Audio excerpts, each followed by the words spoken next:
Käydään kysymässä, miten kultakorut vaihtuu rahaksi täällä Jalonomilla.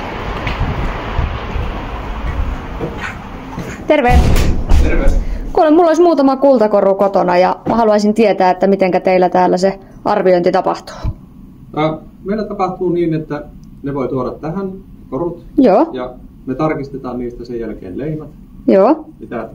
Mikä niissä on kultapitoisuus ja sitten mahdollisesti tehdään muut testit, esimerkiksi happotesti. Joo. Ja jonka jälkeen otetaan niistä paino.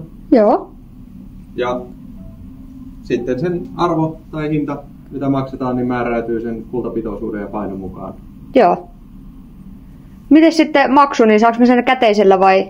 Tästä maksu saa joko käteisellä tai tilille. Okei, selvä homma. Ja kuitin totta kai matkaan. Niin, kyllä.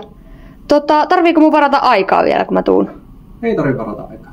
Noniin. Tänne voi tulla vaan sisään. Jes. Hei, mä käyn katsomassa mitä löytyy ja mä palaan sulle juttuun. Kiitos. Hyvä. Kiitti sulle. Moikka. Moi.